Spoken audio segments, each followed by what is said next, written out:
pour vous, Mhm. est-ce que vous voyez tous vous marier devant un pasteur et ensuite considérer ça comme un mariage? Moi, je suis en train d'y réfléchir. Ouais, Oui. moi aussi. Moi, je me pose. Parce que personnellement, Ça a remis tout en question. personnellement, moi, je pense qu'après la dot,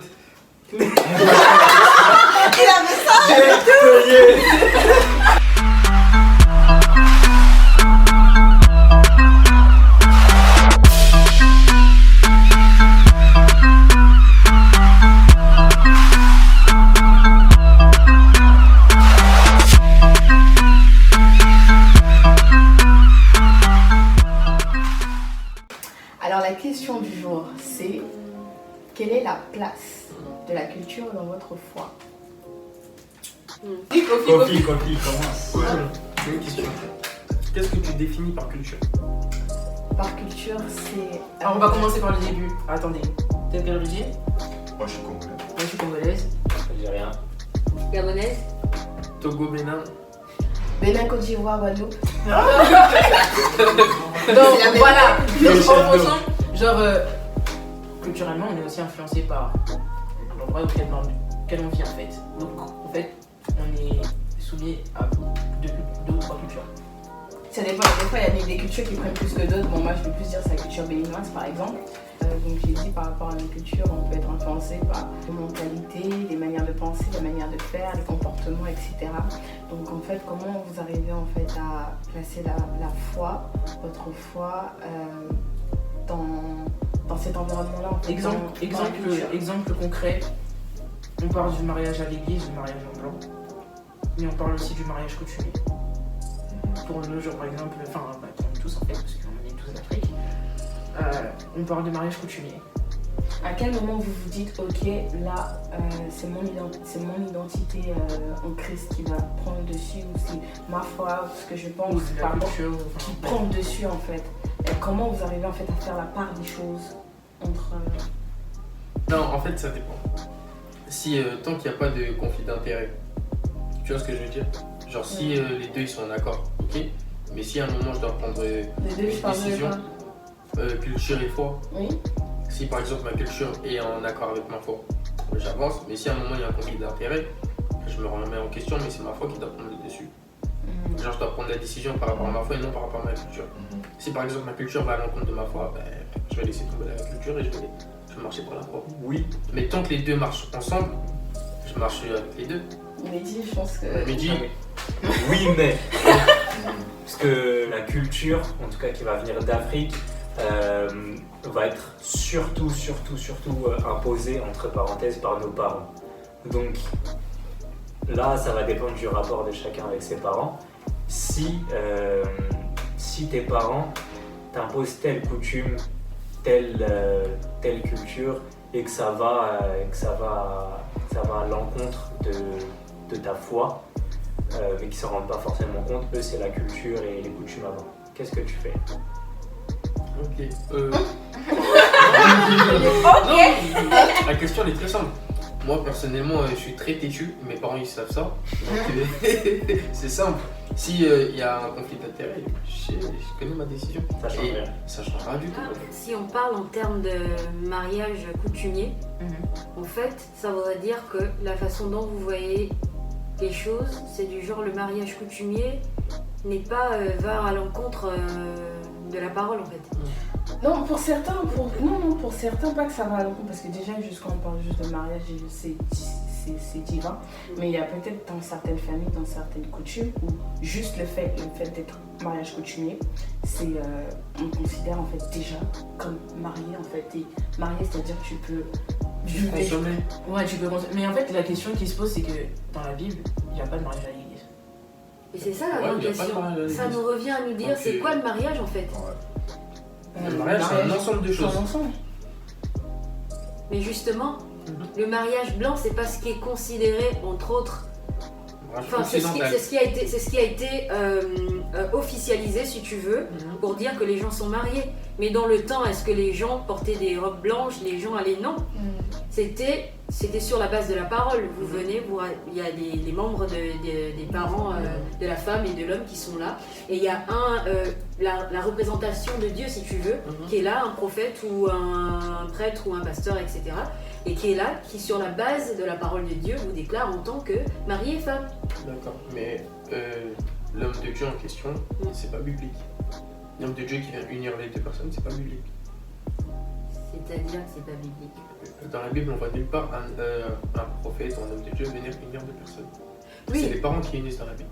Ben voilà, mais sans oublier que nos parents, c'est aussi la représentation de Dieu.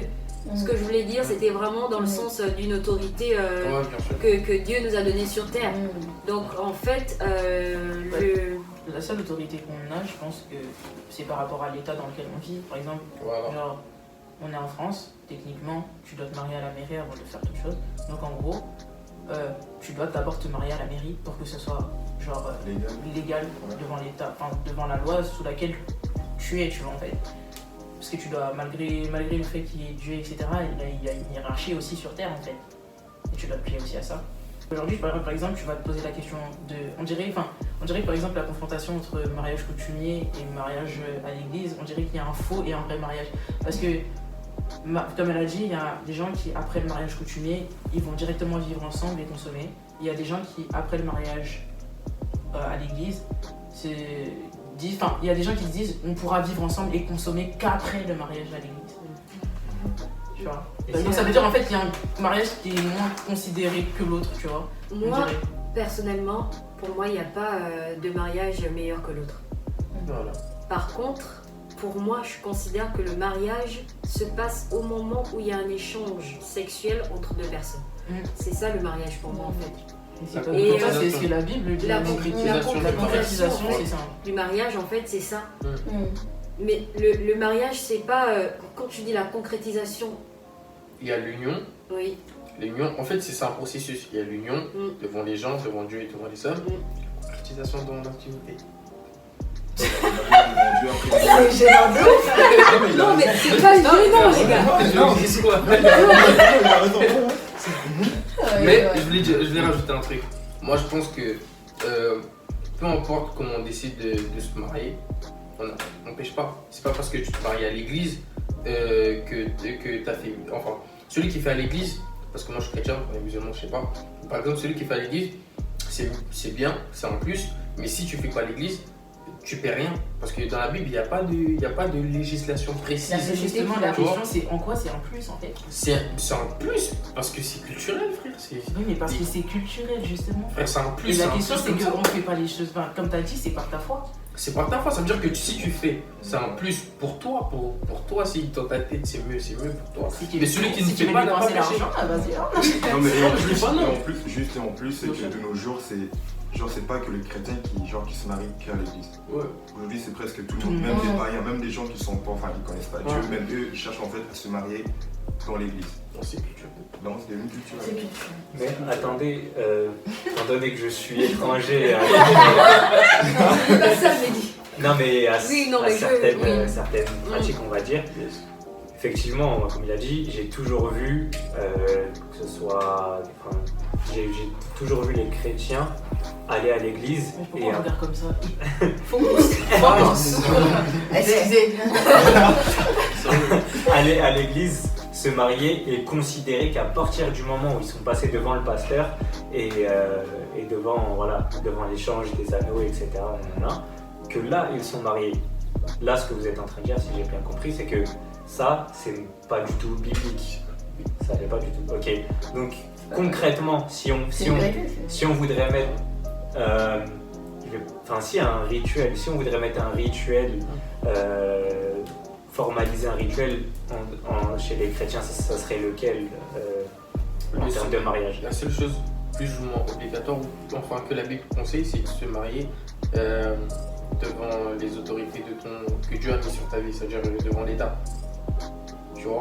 Ça veut dire que tu peux faire le mariage coutumier, la dot, etc. Tu peux consommer. Tu peux faire la dot et tu peux faire les trois, la dot, la mairie, l'église et consommer. Tu peux faire. En fait, tant que tu fais l'un des trois, c'est bon. Tu es marié. Okay. Pour moi. Oui, vas-y, Mehdi. Mais enfin, pour vous, est-ce que vous voyez tous vous marier devant un pasteur et ensuite considérer ça comme un mariage? Moi, je suis en train d'y réfléchir. Ouais, Oui. moi aussi. Ouais. Moi, je me pose. Parce Non, que mais personnellement- ça a remis tout en question. Personnellement, moi, je pense qu'après la dot,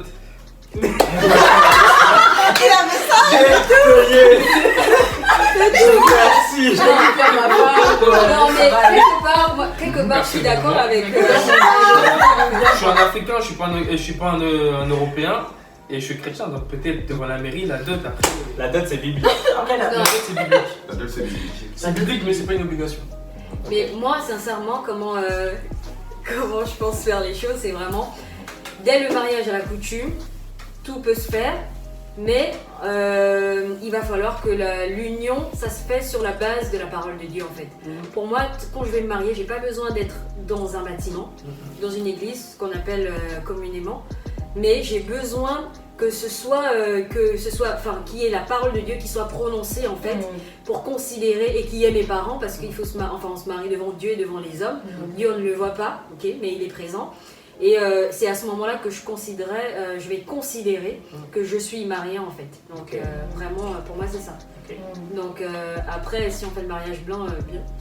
Parce qu'aujourd'hui, par exemple, je tombe sur des églises, par exemple, qui vont pointer du doigt des gens qui ont eu un mariage coutumier et qui ont consommé et qui ont du coup eu les résultats de leur consommation avant le mariage en blanc. Ils vont aller jusqu'au bout en se mariant à l'église, etc. Devant des témoins. Devant des témoins, en fait, et ils vont dire que voilà, ils sont pas allés jusqu'au bout ou ils ont pas respecté, voilà.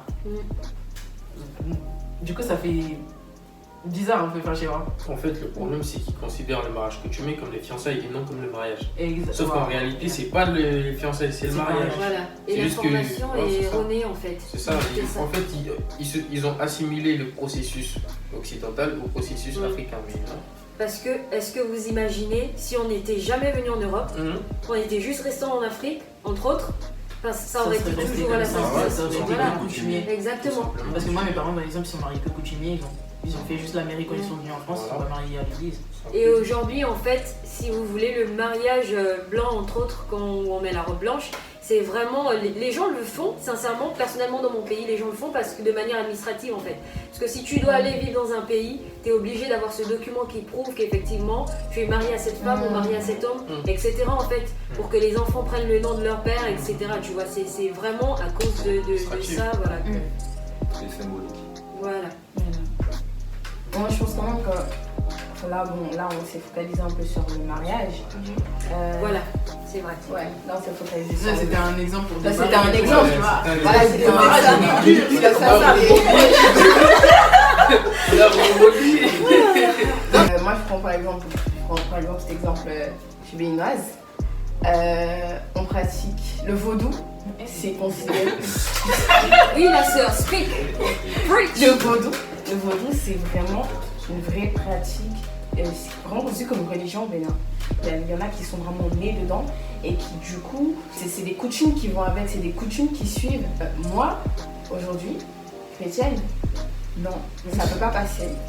Ça peut pas passer parce que spirituellement parlant, c'est la parole de Dieu qui prendra le dessus sur ça. À partir du moment où ça ne rentre pas en contradiction avec la parole de Dieu, ça pose pas de problème.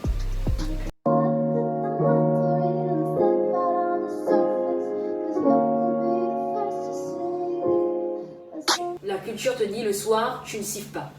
On te dit, tu ne balais pas la nuit, tu ne mets pas les chaussures devant la porte. Ouais.